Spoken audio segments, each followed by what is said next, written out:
আমাদের যাত্রা শুরু গুলিস্তান থেকে এভারগ্রিন পরিবহন বাসে। 42 কিলোমিটারের এই যাত্রার ভাড়া জনপ্রতি 60 টাকা।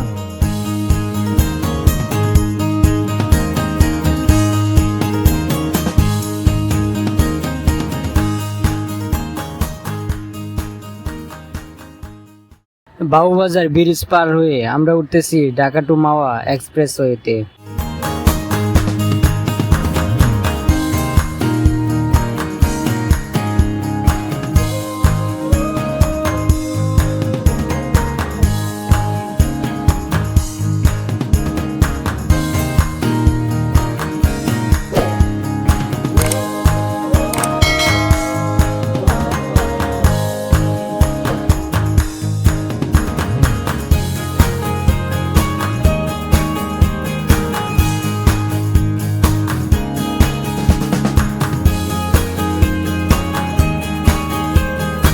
রাস্তা দেখলে মনে হয় বিশ্বের উন্নত কোনো দেশের মহাসড়ক।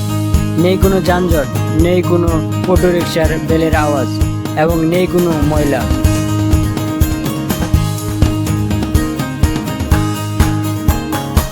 রাস্তার পাশে বিভিন্ন ধরনের গাছ এবং নাম না জানা বিভিন্ন রকমের ফুল গাছ এবং আকাশে বেশি বেড়ানো মেঘের বেলা, সব মিলিয়ে এক রোমাঞ্চকর জার্নি ছিল।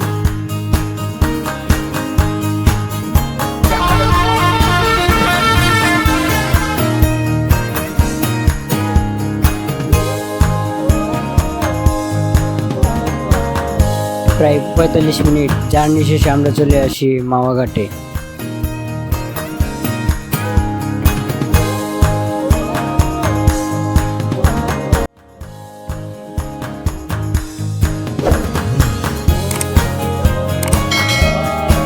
তারপর আমরা বোটে পদ্মা সেতু ভ্রমণের জন্য আমরা চলে আসি ঘাটে।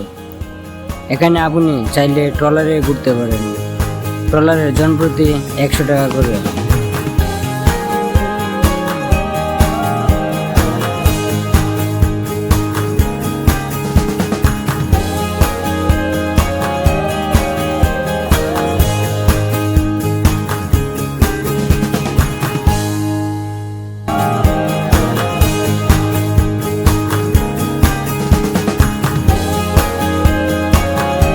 বোটে ঘুরতে চান তাহলে শেয়ারে গেলে জনপ্রতি 200 টাকা করে, আর যদি আপনি রিজার্ভ নেন তাহলে 1000 থেকে 1500 টাকার মতো লাগবে। সময় 15 থেকে 20 মিনিট।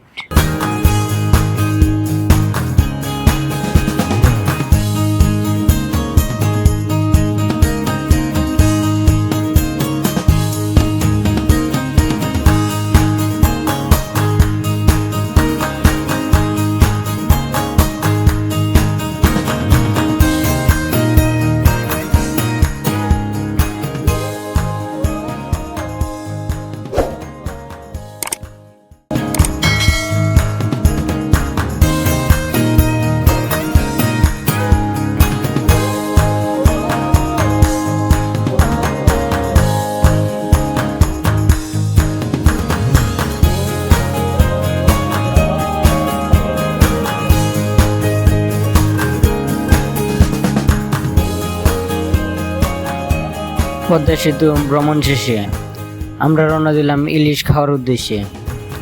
ইলিশ খাওয়ার জন্য আমরা বেছে নিই ইলিশের টানে পদ্মার পাড়ে রেস্টুরেন্ট।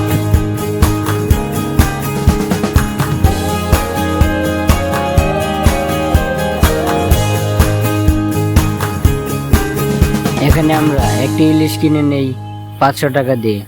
চোখের সামনে ইলিশ কিনে কেটে ভেজে খাওয়া এক কথায় অসাধারণ।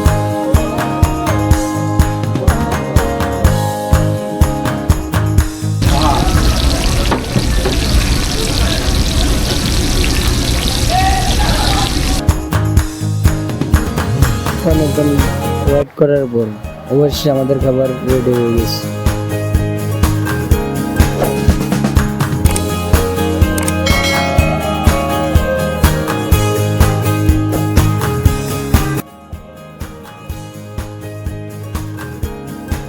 সো গাইস, আজকের ভিডিওটি এই পর্যন্তই। দেখা হবে অন্য কোনো ভিডিওতে। আমার এই ভিডিওটি যদি ভালো লাগে তাহলে অবশ্যই আমার এই চ্যানেলটিকে সাবস্ক্রাইব করে দেবেন। আর যদি কোনো কিছু জানার থাকে তাহলে অবশ্যই কমেন্টে বলে যাবেন।